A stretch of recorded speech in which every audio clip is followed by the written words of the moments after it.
Whoa, what's going on, people? This your boy Sports Talk Q, and you're now tuned into a brand new episode of Locker Room Sports Talk Media. I spent the past 4+ hours right here on this couch watching the first round of the 2021 NFL Draft, waiting to see what the New Orleans Saints were going to do with their first round selection. Throughout the day, there was a lot of speculation that the Saints were going to trade out their spot of 28 into the top 15 or potentially even the top 10 to address the dire need of cornerback. But at the end of the day, they decided to see where they were in the 28th spot, and they selected defensive end Payton Turner out the University of Houston. So for those of y'all who don't know who that is, for which I didn't know who he was either at the beginning of today, before the Saints picked him. He's a 4-year player out the University of Houston, and in his senior year, he went second team all conference. He had about 25 total tackles. He had 10.5 tackles for a loss, and he had 5 sacks, which again, like I said, was good enough for second team all conference honors. He's a 6'6", 275-pound player. He's super athletic. He's really quick off the edge. A lot of people consider him a somewhat raw prospect. He has a little bit refinement to do. He could definitely, use a little refining around the edge. But again, he is a very good raw prospect, and I consider him to be what they call a diamond in the rough, if he's developed properly. So aside from that, do I think he was worthy of a first round pick? I don't think so. Most draft experts had him projected as a late second round to mid third round pick.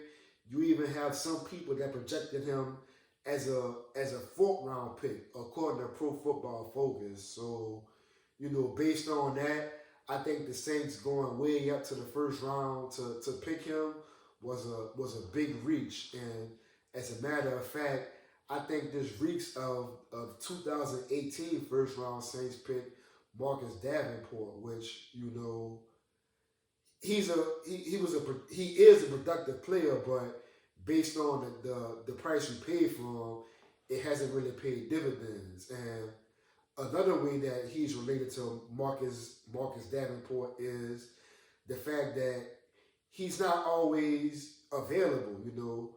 Mike Detillier, a New Orleans Saints insider, always says that the best ability is availability. And just in this past season of 2020, the University of Houston played 10 games, and he only played in 5. Between him catching COVID and also having a knee injury and whatnot, he was only available to play in 5 or 6 games. So that right there in itself is a red flag. So I just don't know, what Mickey Loomis and Sean Payton were thinking about when they, went this high to pick this guy. And I also don't know what was going on because they also had a lot of other players that the Saints could have, used that would have been better served for the franchise that was still available in the first round. You had guys like Terrence Marshall Jr., the wide receiver out of LSU. You had Elijah Moore, the wide receiver out of Ole Miss. You had Jeremiah Olajue, I don't know if I'm saying his name right, the linebacker out of Notre Dame. You had a ton of other players that you could have, picked in the first round that was still available, and instead you chose to pick a player that had a second, third, or even fourth round grade on him. So overall, I give this pick a D. Maybe 2-3 years down the line, he might prove us wrong and he might be a potential Pro Bowl or All Pro player. But as of right now, I'm giving this pick a D, man. Like Mickey Loomis, Sean Payton, right now, y'all not riding on 20-inch chrome. Bitch, you'll never ride 20-inch chrome. That's just what it is. Like, aside from that, I can't wrap it up no other way. I actually had to wait for like 30 to 45 minutes to kind of gather myself because when this pick was first announced, I was highly pissed off at it. Like I just didn't understand it.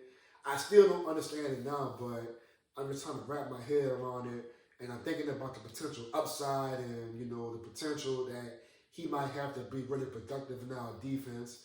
I know we lost Trey Hendrickson and we also lost Malcolm Brown, so maybe they were thinking like that, but we also have dire needs at linebacker, cornerback.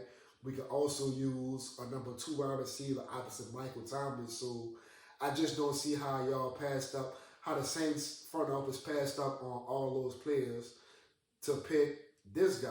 But again, we'll see how it panned out. Aside from that, let me know what y'all think.